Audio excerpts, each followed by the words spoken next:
गणपती बाप्पा मोरया. नमस्कार, मी हेमंत हेडाव तुम्हा सगळ्यांचं मनापासून स्वागत करतो आणि सर्वप्रथम आमच्या पुस्तकालयाच्या संपूर्ण टीमकडून तुम्हा सर्वांना श्री गणेश चतुर्थीच्या हार्दिक हार्दिक शुभेच्छा.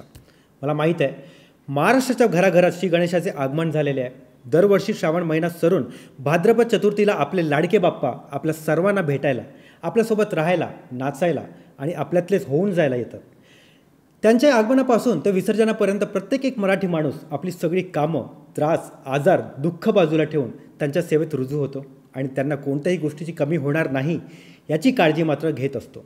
कोणी मोठमोठाले रथ सजवून अगदी थाटामाटात वाजत त्यांचं आगमन करतात, तर कोणी आपल्या डोक्यावर उचलून अनवाणी पायी चालत घेऊन येतात. कोणी मोठमोठाले एसीचे मंडप बांधून त्यात त्यांना बसवतात, तर कोणी आपल्या घराच्या एका कोणात त्यांना लाकडी पाटावर बसवतात. कोणी सोन्याचे दागिने चढवतात, तर कोणी प्रेमाने बनवलेला उकडीचा मोदकाचा घात भरवतात. या दृश्यांमध्ये बराच फरक जरी असला तरी सर्वांच्या मनात श्रद्धा आणि त्यामागची भावना मात्र एकच, त्यामागचं प्रेम मात्र एकच. तर अशाच आपल्या लाडक्या बाप्पांना वंदन करून आजच्या भागाची सुरुवात करूया. पण त्याआधी जर तुम्ही आमच्या चॅनलवर नवीन असाल तर चॅनलला सबस्क्राईब करून ठेवा, कारण गणपती बाप्पा जसे बुद्धीचे देवता आहेत तसेच आम्हीसुद्धा या चॅनलचा मार्फत ज्ञान वाटण्याचा प्रयत्न करत असतो. मला वाटतं तुम्ही सबस्क्राईब केलं असेलच. चला तर मग अजिबात वेळ न वाया घालवता सुरुवात करूया आजच्या भागाला, ज्याचं नाव आहे पुस्तकालय प्रेझेंट्स पुस्तकांची सहल.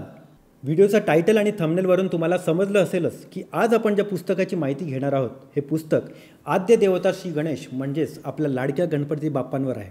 त्या पुस्तकाचे लेखक संकलक मंदार जोशी आहेत. तर हे पुस्तक इंडस सोर्स बुक्स यांनी प्रकाशित केलं आहे. 136 पानांचं हे पुस्तक आणि यात एकूण 43 भाग आहेत. हे पुस्तक वाचलं आणि माझ्या ज्ञानात किती भर पडली हे मी शब्दात नाहीच सांगू शकत. सुरुवातीला जेव्हा हे पुस्तक माझ्या हातात पडलं तेव्हा मला देखील हाच प्रश्न पडला की गणपती बाप्पाबद्दल कोणाला माहिती नसणार. संपूर्ण भारत देशातील अगदी लहान मुलांना देखील माहिती आहेत त्यांच्या कथा. या पुस्तकात आणखी काय नवीन असणार आहे. पण जेव्हा हे मी पुस्तक वाचायला सुरुवात केली आणि त्यातील एक एक गोष्ट जेव्हा नव्याने उलगडत गेल्या तेव्हा मला अगदी मनापासून वाटलं की हे पुस्तक तुम्हा सर्वांसोबत नक्की शेअर करायला पाहिजे. आणि काय हे पुस्तक मला इतकं महत्त्वाचं वाटतं हे मी तुम्हाला आता सांगतो. आता आपण कुठेही गणपतीच्या मंदिरात जातो किंवा कुठेही गणपती बाप्पाची मूर्ती किंवा फोटो दिसला, अहो ते जाऊ द्यास, आपल्या प्रत्येकाच्या घरी देव्हाऱ्यात गणपती बाप्पाची फोटो तरी असतोच.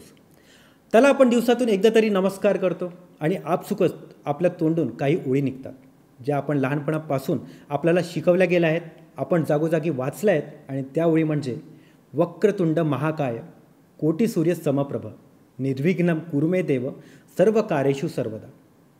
आला ना या ओळी आपसुकच तुमच्या ओठांवर.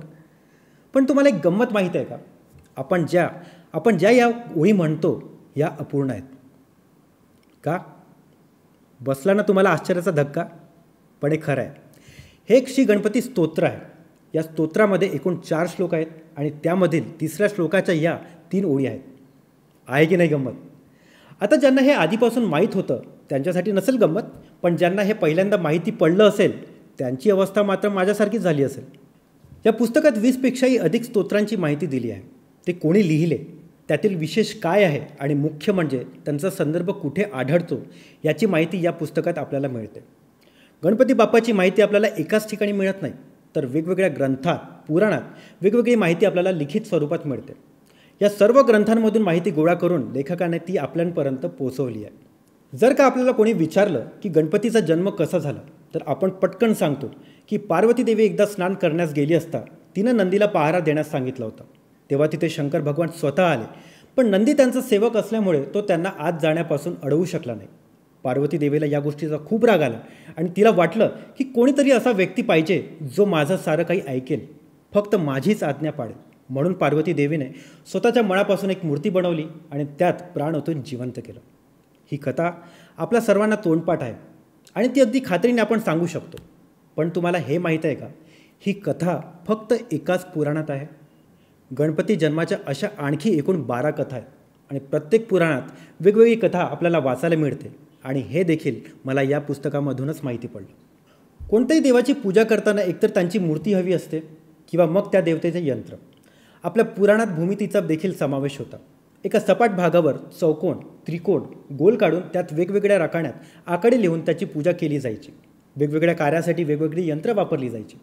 आजही या यंत्राचा वापर केला जातो. या पुस्तकात देखील गणपती पूजनाची एकूण 7 यंत्र आहेत. त्यांचे महत्त्व, मांडणी, फलप्राप्ती आणि मंत्र सगळ्यांचीच व्यवस्थित माहिती आपल्याला एकत्रितपणे या पुस्तकात वाचायला मिळते. तसेच या पुस्तकात गणपतीबद्दल काही कथा देखील वाचायला मिळतात. शिवाय भारतातील वेगवेगळे संत महात्म्यांनी गणपती देवाबद्दल जे उच्चार काढले आहेत आणि त्याबद्दल ज्या स्तुतीपूर ओळी लिहिल्या आहेत त्या देखील आवर्जून लेखकाने आपल्या वाचनासाठी इथे दिलेल्या आहेत. या पुस्तकाच्या शेवटी एक बाब मला फार आवडली आणि ती म्हणजे लेखकाने भारतामध्ये आणि भारताच्या बाहेर जिथे जिथे गणपती देवाची प्रसिद्ध मंदिरे आहेत त्यांची माहिती आपल्याला दिली आहे. त्यात महाराष्ट्रातील अष्टविनायक आणि मुंबईमधील सिद्धिविनायकपासून ते इंडो चायना, सिलोन, थायलंड सारख्या देशात असलेल्या मंदिरांची माहिती सांगितली आहे. गणेश चतुर्थीच्या या शुभ दिनी बाप्पा तरी घरी आणलात, पण बाप्पांची माहिती असणारं हे पुस्तक विसरलात. अरे बाबा, असं कसं चालेल? आजच हे पुस्तक आमच्या पुस्तकालयामधून मागवून वाचून आम्हाला कळवायला विसरू नका. हो, आणखी एक विनंती आहे की आपल्या हिंदू धर्माची, आपल्या देवदेवतांची जाणीव आणि खरी माहिती आपल्या पुढच्या पिढींपर्यंत पोहोचवणं ही आपली जबाबदारी आहे. आपण जसं मुलांना जॉनी जॉनी यस पापा शिकवतो तसंच शुभम करोती कल्याणम देखील शिकूया.